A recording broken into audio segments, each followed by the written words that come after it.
Hi everyone, it's Miss Dragonfly back again, and this is my review of episode 17 of Married at First Sight season 4.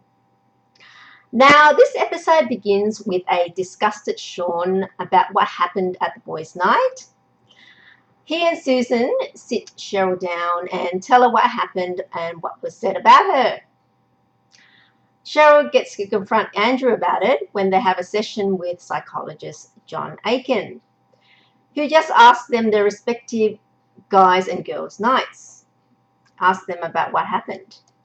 Cheryl says that she heard a few things said about her at the boys' night. A couple got upset and said to me it was disgusting. He didn't really get into the detail. He said, "You'll find out anyway." Andrew then deflects responsibility by claiming he was drunk and couldn't remember what was said. He said that the night was hazy, he was drinking a fair bit, and he rambles and said that if anything was said, it would have been him joking around. John Aiken then sentences them to relationship boot camp. He says it's an experiment within an experiment. Andrew then agrees to move back into their shared apartment, which I think he did so rather reluctantly.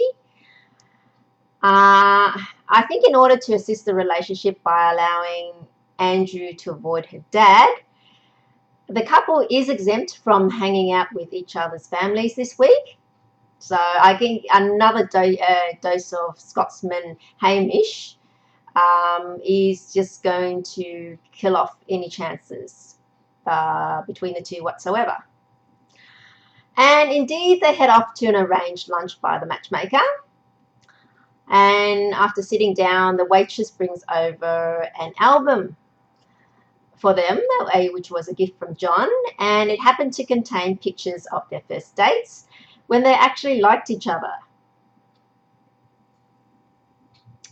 Then they were given a question box where they each have to answer the questions that they picked out. The date was overall cordial, but it didn't make anything or didn't make any real progress in their relationship. Now we shift to the families meeting each other, and first off we start with Anthony's family meeting Nadia's sister.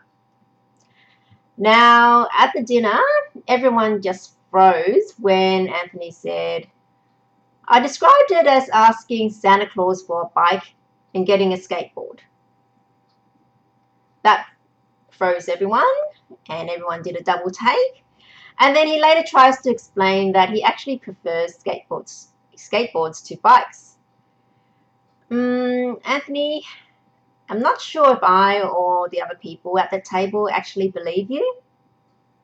Now, over at Andy and Vanessa's apartment, his mum meets her family. When Vanessa admits that she's not so great at cooking, Andy's mum is clearly disappointed. She then says that she doesn't like to judge, but was hoping Andy finds someone who's a good cook and not a career woman. Now, coming to the couples without drama. Eileen and Simon. Things go smoothly when their families meet. And for Nick and Sharon, things also go smoothly when their families meet. So not that much to comment about, just things going well. However, for relationships that don't go well, that's when the drama happens. Now, even after 6 weeks of being literally together every single day, Michelle is still not attracted to Jesse, though she reminds us what an amazing friendship she has with Jesse. This seems to be obvious to everyone except Jesse himself. At the dinner, where his family and hers meet, which namely is her brother, sister, and father, even his stepdad, Pete, can see that the love is completely one-sided and questions Michelle about wanting children and if she feels for Jesse or are they just friends. It seems to be he may not be the only person that sees the pink elephant in the room, but he's the only one that's actually mentioning it and calling it out. And Michelle just seems to be deflecting the question and skirting around it, kind of thing.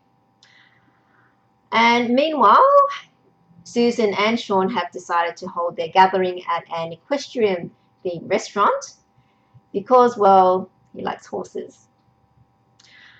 2 of Shawn's family members and 2 of Susan's best friends gather together to meet.